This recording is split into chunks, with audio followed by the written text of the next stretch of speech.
Hello and welcome to the fifth episode of the Technical Analysis Essentials series with WealthLab. And in this episode, we are going to talk about moving averages. This is going to be the second last episode in this series, and in the next episode, we are going to talk about how to bring all of this together into one strategy that you can trade by yourself. In this episode, we are going to speak of why are moving averages so important, why are they a part of so many trading strategies, and why you need to have it as an essential item in your toolkit. In the previous 5 episodes, we spoke of the basics, the Dow theory, and the trend. We spoke of what are supports and resistances. We spoke of breakouts, fake outs, how to prevent yourself from a fake breakout, and how to save yourself from having a stop loss on these. In today's episode, we are going to talk about the moving averages, what it actually is, why price respects it, and how to use it as an entry and exit criteria in your trading strategy. While I take you through all of this, I will also show you case studies and live examples so that you understand exactly what I'm speaking of and how the price respects the moving averages in the long run and how you can make the best use of it. So let's talk about what a moving average really is and what is exactly the meaning behind this line. Now, you know that price moves in all directions every day. There is so much volatility, there is so much fluctuation that price keeps going up and down. One day it's 5% down, next day it's 2% up, and a lot keeps happening every day. Now, the market reacts to emotions and sentiments and news and geopolitics, but what is the reality behind price? What exactly is the actual price, and what is the price that you should focus on if you are a swing trader, positional trader, investor, and not an intraday trader? This will not make a lot of sense for intraday traders, but for anyone who wants to trade swing positional investments and needs to have an understanding of market dynamics, price on a daily basis is just noise. It's only noise, and it does not give you any meaningful information about what the trend is, how the market participants are feeling about it, and how you can manage your positions. So day-to-day price movements are erratic, and a moving average, an MA, just smoothens out the price and tries to remove the volatility from it so that you get the real trend. Now over here in the chart, you will see that the raw price is going up and down in a weird erratic fashion with so much volatility. But if you smoothen it out over a period, then you will see that the price was in an uptrend. And over here, although it stays in an uptrend, but you will see that the moving average has cut above it, and now the price might be turning. If you look at the moving average, you will see that the speed of the uptrend has now started to reduce, and the price, it basically shows that while initially the market participation and demand was so high, people were so optimistic about this stock, now that optimism is now slightly coming down and the price is now trading under the moving average. So it smoothens out the whole curve of volatility and shows you the reality behind price. It shows you the reality behind what exactly is happening in the market. When we speak of a 50-day moving average or a 150-day moving average, what exactly are we speaking of? When we say about the 50-day moving average, it is the average price that the stock has traded at over the last 50 days. So the average price over the last 50 days, supposedly the market has been trading between 100 and 120 for the last 50 days. The moving average will tell you where the average buyer is sitting at over the last 50 days if you're talking about a 50-day moving average. If you're talking about a 150-day moving average, then it will tell you where the average buyer is sitting over the last 150 days. And a 200-day moving average will talk about a 200-day average buyer. So why do we care about the average buyer? Why is it important to know where the average buyer is sitting? That takes us to exactly the point of why price respects the moving average, the psychology behind the pattern. So when we speak of a 50-day moving average and the average buyer's price would be the 50-day moving average, we are seeing that when the market is above the 50-day moving average, the normal buyer, the average buyer in the market is in profit. So if we take you to this green line, the green line is the current market price, while the blue line is the 50-day moving average. If the price is above the 50-day moving average, that means an average buyer over the past 50 days is in profits, is comfortably holding, has no urgency to sell, and every time the price starts to come down to this moving average, that would mean that the average buyer is now at break even and will want to add more if he still believes in the thesis. If he still believes that his stock is going to work, it will allow him another opportunity to buy more. Supposedly you feel that tomatoes over rupees 100 are a good investment. Now tomatoes moved to 110 and now it has come back down to 100 rupees.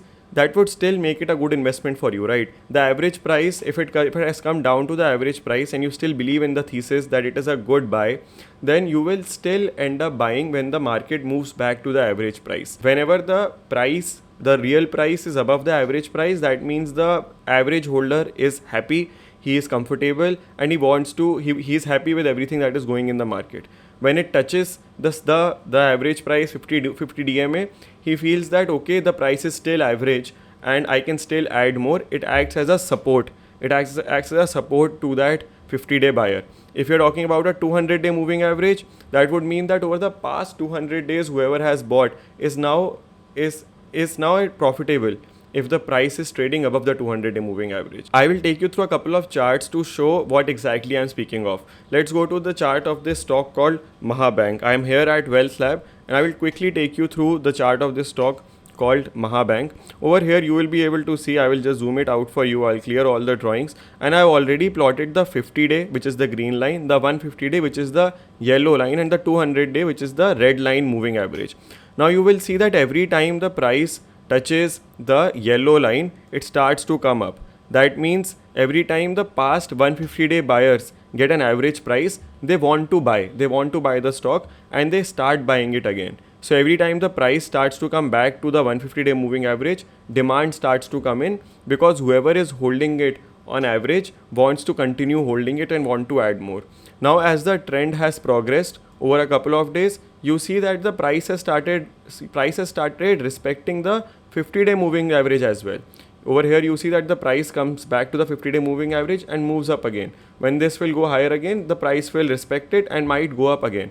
So as the trend progresses, the moving averages are respected more and more because more and more people are sitting on that moving average. For more and more people, that moving average is their buying price or is their average price. That is what is happening in the market. I will take you through this another chart of this company. This company is called National Aluminium. So I'll take you to National Alum over here. And in this also you will be able to see how the stock price tracked the moving averages until it did not. Now if we just zoom in the chart, I will clear the drawings for you.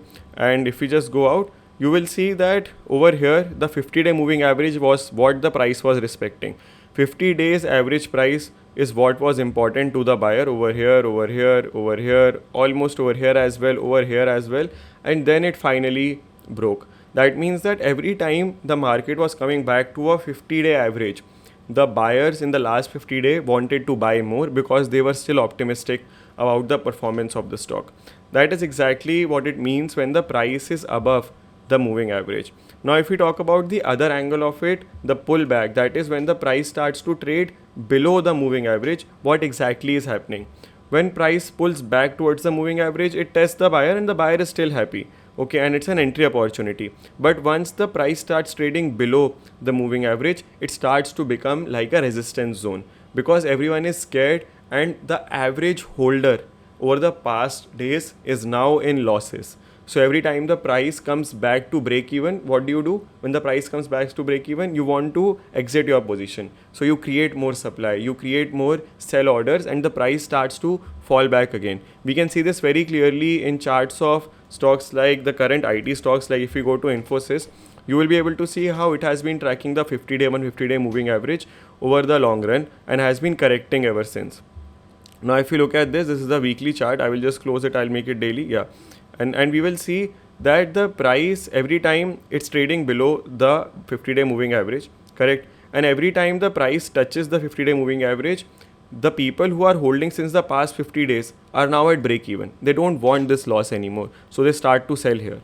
Next time it touches it, they start to sell here because they are breaking even. Now next time when the price touches here, whoever has bought in the past 50 days has now come at break even and he starts to sell here.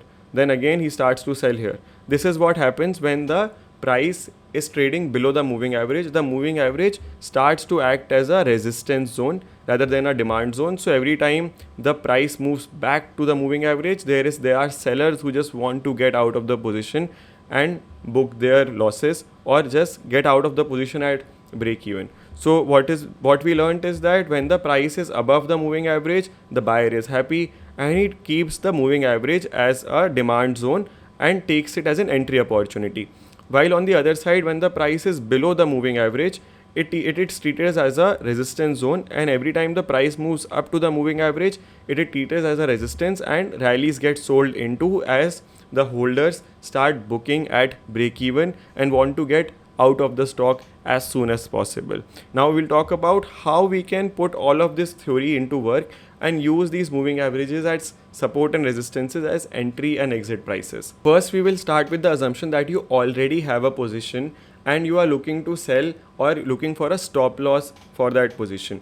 Now I will ask you something, that if the price comes below the moving average, that would mean that the average holder is now in losses, right? So why would you want to hold a stock where the average holder is in losses? Because if the market is in loss, then every up move will be sold into and your stock will not be able to appreciate. So when you are holding a stock and the price starts to trade below a key moving average, which we have decided, it is a clear sign to use it as a stop loss. So if the price starts breaking down below the moving average, if it has convincingly closed below the moving average, the buyer psychology has shifted and this is your sign to exit, and maybe a sign that your thesis is broken, so you need to get out before everyone figures it out. That would be number one. So this is how you would use a moving average as a stop loss. Now, if you talk about using moving averages as an entry price, then you can use moving averages in two ways. One is that you can use it to buy the pullback. That is, when we showed it over here, when we go back to the chart of Maha Bank, and you remember that the price was consolidating back and back again into the 150-day moving average. Supposedly you realize that, okay, over here this was a great entry for my stock. Now next time when it comes over here, this can act as a entry criteria for you. So it can act as an entry when the price pulls back into a moving average. So this would be your entry one. Then you could have again entered here. Then when you realize that the price was respecting the 50-day moving average, you could have entered here, you could have entered here, and so on. So it can act as a pullback entry into a favorable stock that you want. Now another way in which moving average can act as an entry point is, I will take you through another example. I will take you through the chart of one of market's favorite, BSC. So if you look at this company, you will see that moving averages can also act as an entry criteria when the stock has already started the uptrend. So you will see that the uptrend was started over here sometime in July and the moving averages really extended from each other. Let's just zoom it in and we'll go back to 2023 July.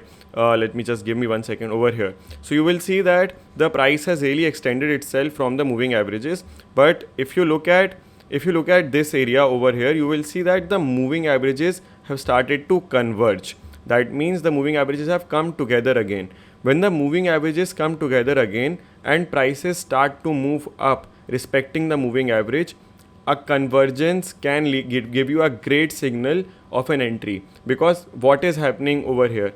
What is happening is that anyone who bought over the last 50 days, 150 days and 200 days is now sitting at break even. So if the price starts to go up from here, all of them will get some confidence into the stock price and will buy more, providing a lot of fuel to the rally and a lot of demand for the stock. If you just minimize it and go ahead in this stock, you will be able to see that again it converged over here and again it went up. Then again it converged over here and again it went up. So every time the moving averages start to converge, the price starts to rally. So there are two ways in which you can use moving averages as an entry criteria. You can either buy it in a pullback as we showed, or you can use the convergence of the three moving averages as a signal that anyone who is holding in the last 50, 150, 200 days is at an average break even, and if the price starts to move up, they will be happy and they will want to buy more.